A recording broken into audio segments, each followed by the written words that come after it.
Israel और Hamas के बीच टकराव और बढ़ गया है। हमास ने जुमेरात को इजराइल पर फिर से रॉकेट दागे हैं। जवाब में इजराइल ने भी गाजा में कार्रवाई की है। जानकारी के मुताबिक इजराइल किसी बड़ी कार्रवाई की तैयारी कर रहा है। उसके हजारों फौजी टैंकों और हथियारों के साथ गाजा से लगी सरहद पर तैनात हो गई है। ऐसा माना जा रहा है कि अब इजराइल जमीनी कार्रवाई का मंसूबा बना रहा है। इसके पहले गाजा में एक 6 मंजिला इमारत को निशाना बनाकर बमबारी की गई। इस बिल्डिंग को हमास ने अपना सेंटर बना रखा था। जंग में अब तक 120 से ज्यादा लोगों के मारे जाने की खबर है।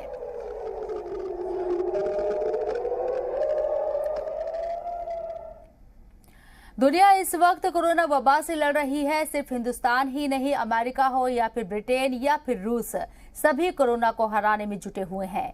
ऐसी वबा के वक्त में इजराइल और फिलिस्तीन की लड़ाई दुनिया के लिए किसी बड़े खतरे से कम नहीं है, क्योंकि इस जंग ने दुनिया को अभी से 2 खित्तों में तकसीम कर दिया है।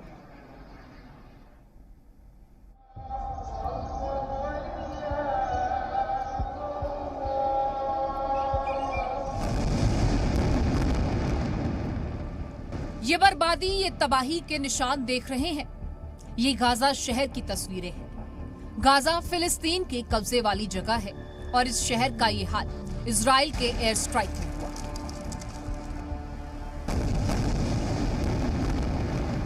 वहीं फिलिस्तीन के हमले के बाद इजराइल के शहर स्देरोत का हाल देखिए। यहाँ फिलिस्तीन ने रॉकेट से हमला किया और एक मासूम बच्चे की मौत। जंग अपने साथ हमेशा ही तबाही लेकर आती है और नुकसान कभी एक तरफा नहीं होता, दोनों तरफ नुकसान होता है। बस फर्क इतना होता है कि कहीं नुकसान कम होता है तो कहीं ज्यादा। אנחנו בעיצומה של מערכה כבדה, מבצע שומר החומות. צה"ל תקף אתמול והיום מאות מטרות טרור של החמאס והג'יהאד האסלאמי ברצועת עזה. חמאס והג'יהאד האסלאמי שילמו, ואני אומר לכם כאן, ישלמו מחיר כבד מאוד על התוקפנות שלהם.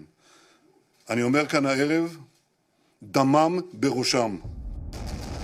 फिलिस्तीन और इजराइल का ये जंग अभी शुरुआती दौर में है, लेकिन इस जंग ने दुनिया को अभी से ही 2 खित्तों में बांट दिया है।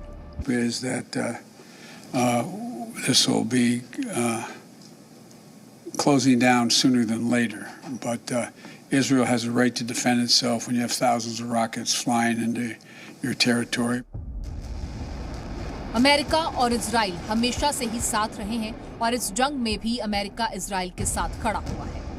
उसने इजराइल की जवाबी कार्रवाई को जायज ठहराया है। हिंदुस्तान ने भी इजराइल पर हमास के रॉकेट हमले की मजम्मत की है।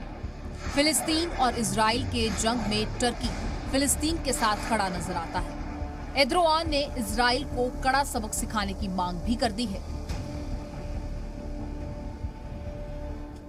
वक्त आ गया है फिलिस्तीन के खिलाफ आक्रामक रवैये पर।